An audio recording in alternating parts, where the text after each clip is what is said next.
Very good. Welcome, Coach. Welcome back from South Dakota. First, just talk to us about winning 6 in a row. What stands out to you about your success over the last month and a half? The faces that keep growing and that keep popping up. I think every single win has brought some performances by fresh faces. Some of the new faces like Chad Jeffries, you see him continue to grow as a player. This last week, Tyree Davis as a punt returner. Faces like that keep coming up. This winning is a hard thing to do, but particularly it's harder if you don't have everybody pulling and growing to help make the collective effort what it is. So now you see those type of faces popping up, and there's faces that can go across the board in different special teams, that individuals who that's their role and they're doing an outstanding job and they keep getting better. That collective growth, that collective effort is really standing out as we continue on this path that we're on. Coach, can you talk about the resiliency of this team? I mean, you've had games where you've gotten behind, and then in the second half you come back and win the game, or games where you've been up and just like last week, up big, and then they come at you and have a chance to take the lead, but you guys kind of just hold them off and win the game. Just talk about a little bit how the team has reacted. Well, I think it goes to just to how we're developing the core program. Is we talk about we're trying to build champions while pursue championships, meaning that building that warrior man type of mentality. Understand that life is a little bit like that, encapsulated in the way you explained the football games. We want our people to be able to go out into the real world and understand how to obviously have those moments of great success in their life, but understand is that life's going to keep fighting back at you.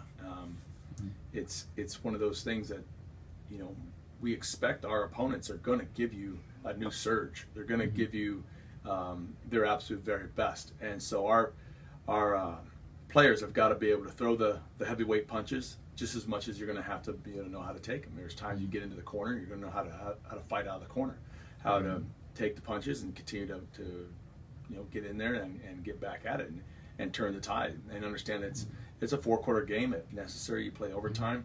So it's our collective program where everything we're doing is we're running for excellence, or we're running for a standard, and in that standard, part of it is you got to have grit, you got to have resilience, and so they understand the ethos of who we are is that resilience, and we expect that to carry over into the classroom, carry over into the relationships, and we expect it to pay a lot more fruit. Produce a lot more fruit later on in life as they leave our university and become the difference makers in the world. So it's exciting to see that. I'm glad to see people recognize that. It is a part of our coaching philosophy. It is a part of our program, and that's one of those key cornerstones that help us become successful, and I think it's part of what you've seen in the continual winning that we have. Have you started, we're getting to the point of the season where it's kind of winding down, and you guys are right there on the cusp of making the Division II playoffs. Do you kind of feel that pressure of having to succeed, or you just go like you always said, week to week? I think there's an urgency and a hunger to succeed. So I don't know, the pressure seems more like a negative connotation. It isn't necessarily a pressure. There's an enthusiasm, excitement, and urgency. There's a great hunger, and we've talked about this since last January. So now, as you said, the season does start to wind down. We have 3 games that we know about, and in those 3 games, there are 3 tough opponents. Right now, our focus is just on Western Oregon, and in that we understand our pursuit is number 1 to win a league title. But even beyond that, our pursuit is to play the best football we possibly can play. So there's a standard in our organization that we're really trying to strive and achieve, which we need to. Coming off this last week, there's some places that we feel like we took a step backwards in some areas that we're going to get after and correct, and our players will be hungry to continue to reach for the standard. So thankful that as the playoff picture starts to evolve, we are in the conversation. That's where we want to be. We've got pretty big goals here for this program. On the flip side, though, it's just continue. I think it just fuels the urgency all the more about how important is just this one day we have in the big picture. And talk a little about your opponent this week, Western Oregon. Usually like all the GNAC games, usually a pretty good game. Just talk about Right. what they're doing. Well, they're throwing the ball extremely well, and their receiving core is big. They're talented. Their Bergman, their quarterback, is feeling what he's got. Is great timing with the receivers. Defensively, it's one of the best defensive line fronts you're going to see this year. So they're a very formidable opponent, and once again, it is GNAC play, and so we understand that we're gonna prepare as the best we can be for this program this week coming up. We're excited. We're enthusiastic to be at home, and we know that this is once again GNAC play. So it's why our kids signed up to play football at this school. We got great opponents, great audience coming to be there on Saturday night. So it's exciting. And then this 2-week stretch, back-to-back weeks, is a huge challenge for your defense, going up against two of the best passing offenses in the league. And really, you can go back the week before to Dixie State when they have the quarterback that throws in there. What do you hope you learned from Saturday and the week before that you can apply into this week's matchup against Western Oregon? Well, defensively, you want to learn just the importance of every play. When you play a passing offense, I think they threw 91 plays at us. You got to know is that they're going to keep throwing it. Passing offense only has to hit a few of them to be successful. They can drive it down, chip at you away, but it's really they need to get those strike plays to be successful.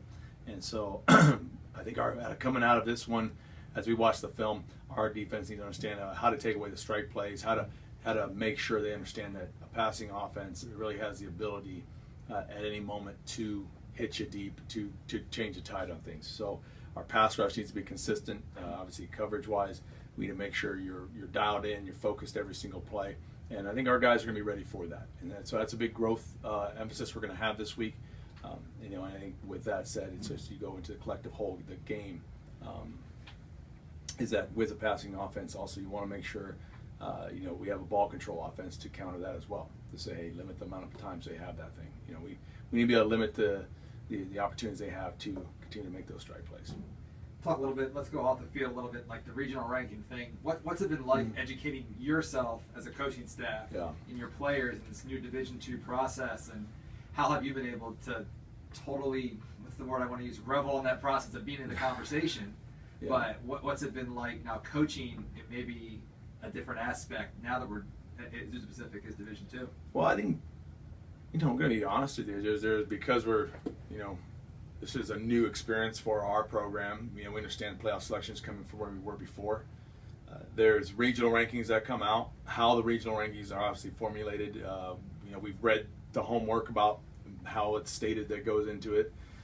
Even in that statement, I think you're talking about sometimes a little bit kind of a BCS type of math type of hazard goes into that.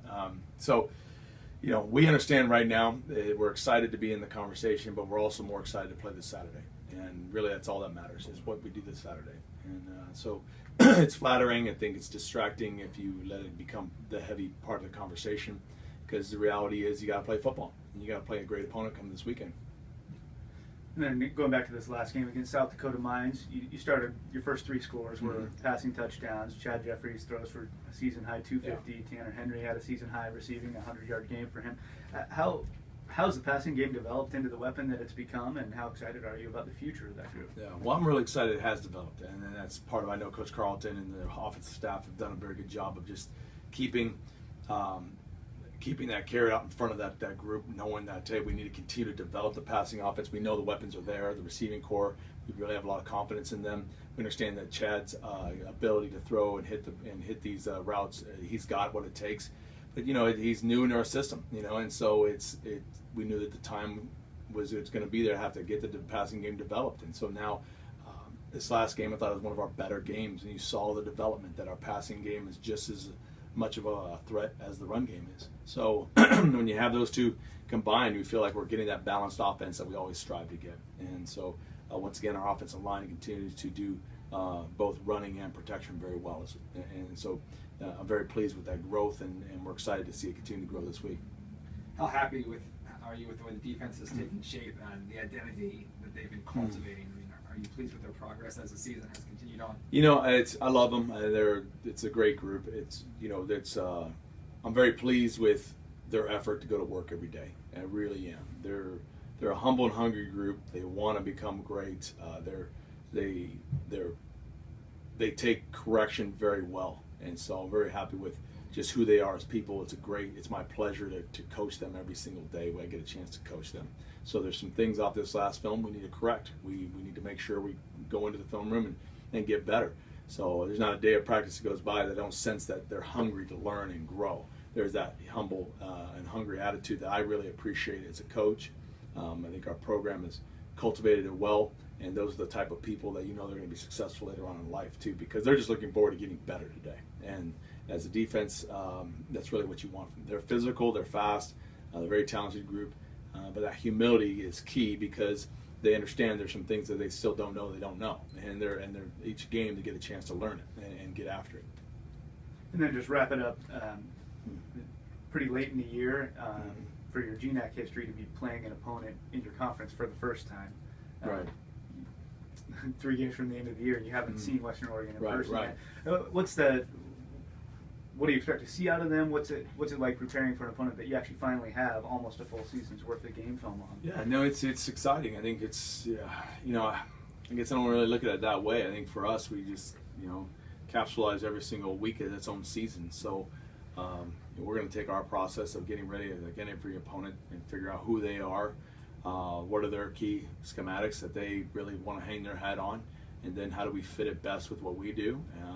And so I know this is that Arnie does a great job. Arn runs a really good program. So it's always a competitive game when we play Western Oregon. So we're dialed up and looking forward to just winning today. We're going to get after what we have in front of us. Great. Thanks, Thank you. Thank you.